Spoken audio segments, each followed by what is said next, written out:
आपने सुना सुधांशु जी को, साथ ही मुख्यमंत्री जी ने आज इस बात के लिए अपनी पुलिस फोर्स की तारीफ भी की है कि हमारे लोगों ने 6 घंटे के अंदर उन दोनों हत्यारों को पकड़ लिया और उनको आउट ऑफ टर्न प्रमोशन भी दिया और सजा के नाम पर एक एएसआई और एक एसएचओ को सस्पेंड कर दिया गया है।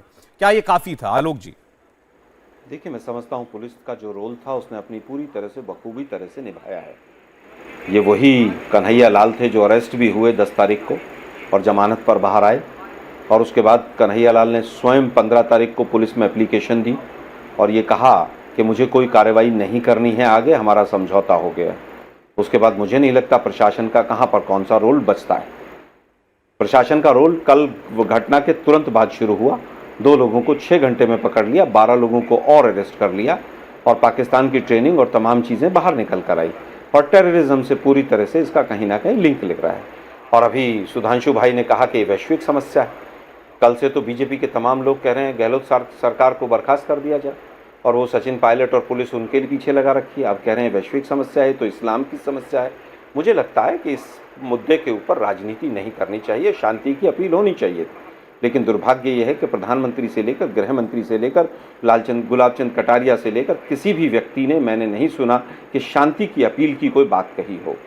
दूसरी चीज़ आती है कि जो सीएम लेवल पर होना था कि किसी भी तरह की जांच अगर केंद्र सरकार भी कराना चाहता है हम उसके लिए भी पूरी तरह से खुले हूँ, और ऑल पार्टी मीटिंग भी उन्होंने भी बुलाई है। यहाँ तक कि धर्म गुरुओं से भी अपील करवाई गई है वहाँ पर। लेकिन बीजेपी के कोई भी नेता इस चीज़ को पिछले मैं 24 घंटे से ऑब्जर्व कर रहा हूँ, मुझे कहीं से कोई नज़र नहीं आया है। अब बात आती है कि जो वास्तव में घटना के कारण हैं क्या हैं। ये सच्चाई है कि हेट स्पीचेस 600% बढ़ी हैं। क्या ये सच नहीं है? क्या ये सच नहीं है कि दोनों तरफ से कट्टरता बढ़ी है, चाहे कोई सा भी धर्म रहा हो उसमें? क्या इसमें कोई दो राय है कि तलवारें दोनों तरफ से लहराई गई हैं, पत्थरबाजी दोनों तरफ से हुई है?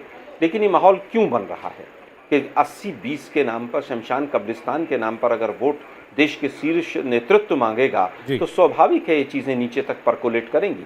गोली मारो कहने वालों को अगर केंद्र में मंत्री बनाया जाएगा और तमाम चीज़ें आपके सामने, 1-2 टके के ट्रोल के पीछे 3-3 राज्यों की पुलिस लड़ेंगी और उसके बाद जो है उसको दिल्ली पुलिस छुड़वा कर ले आएगी और रातों रात जजों के ट्रांसफ़र हो जाएंगे हाई कोर्ट के, तो मुझे लगता है कि सवाल उठेंगे।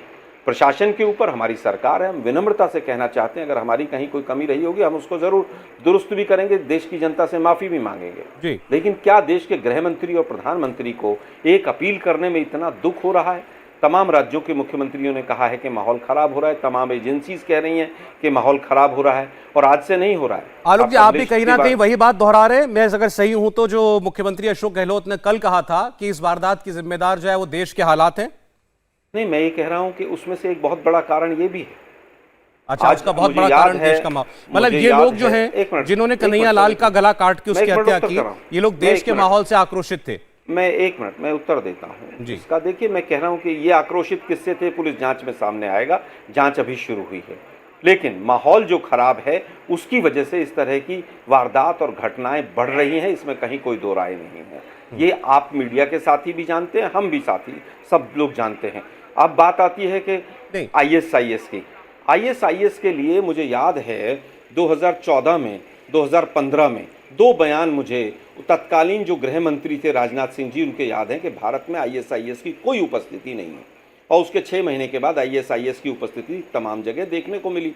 तो हम जानना चाहते हैं कि वो बयान ठीक थे? आलोक जी, आईएसआईएस पर और पाकिस्तान पर जाएंगे क्योंकि ये बातें उठी है विषय में, तो जाएंगे जरूर। लेकिन मैं फिर से, आपने कहा कि इस वारदात के पीछे देश का माहौल, वो बयान, हेट स्पीचेस, ये सारी चीजें भी एक बहुत बड़ा फैक्टर है, एक कारण है कि समाज के अंदर ठीक है। लेकिन आपको नहीं लगता कि ऐसा कहने से कहीं ना कहीं हम इन दोनों दरिंदों को एक छोटी सी बचने की राह भी दे रहे हैं कि अरे ये इतने तैश में आ गए थे किसी के बयान से कि इन्होंने ये हत्या कर डाली? 1 मिनट, हमारी सरकार ने सौरभ भाई तुरंत एक्शन लिया।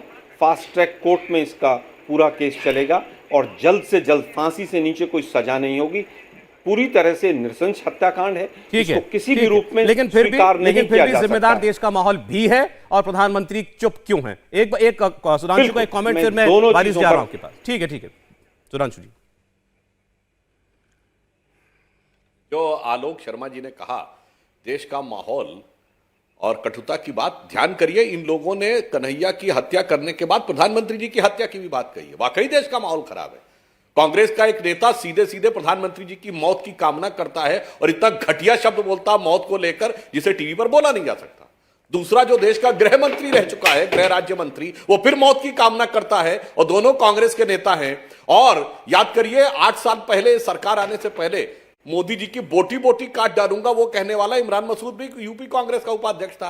आलोक जी, इतनी आसानी से मत कहिए दोनों तरफ का। मैं चुनौती से कहता हूं, हमारे कभी किसी एक नेता का बयान बता दीजिए जिसने किसी प्रधानमंत्री की मौत की कामना की हो, बोटी बोटी काटने की कामना की हो और उसके बाद उसे दूसरी पार्टी से लाके सम्मानित स्थान दिया गया हो, जब उन्हें पता होता है इन आतंकवादियों को पिछले 8 सालों से कि टीवी पे दलील देने के लिए लोग खड़े होंगे, रात में सुप्रीम कोर्ट को खुलवाने के लिए वकील खड़े होंगे और देश के राजनीतिक शीर्ष पर बैठे हुए लोग जलील लेवल तक जाकर उनको डिफेंड करने का प्रयास करेंगे। और ये मैं जलील बात जिम्मेदारी से कह रहा हूं आलोक जी। ओसामा को जी कहेंगे, हाफिज को साहब कहेंगे, अफजल को हालात का मारा कहेंगे, जाकिर नायक को शांति का मसीहा कहेंगे, इशरत जहां को बिहार की बेटी कहेंगे और इसके बाद याकूब मेनन की जुडिशियल किलिंग कहेंगे और उसके बाद भारतीय सेना के जवान को सड़क छाप गुंडा कहेंगे। ये कहने वाले सब आपकी पार्टी बड़े बड़े नेता, तो हौसला क्यों नहीं बुलंद होगा कि भाई जब नेता लोग कहते हैं कि मोदी जी की हत्या नहीं, सुधांशु जी, मैं आज दूसरी बात कह रहा हूं। ये बात पार्टियों, क्या ये बात केवल पार्टियों की बयानबाजी तक सीमित है?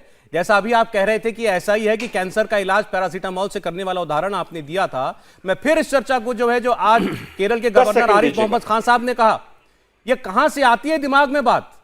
ये ऐसा नहीं है कि इन दोनों हत्यारों को, जल्लादों को, रियाज अत्तारी और मोहम्मद गौस को ये ख्याल कि गुस्ताख नबी की सजा गला काटना है, ये पाकिस्तान की ट्रेनिंग से या ISIS के मैनुअल से मिली हो।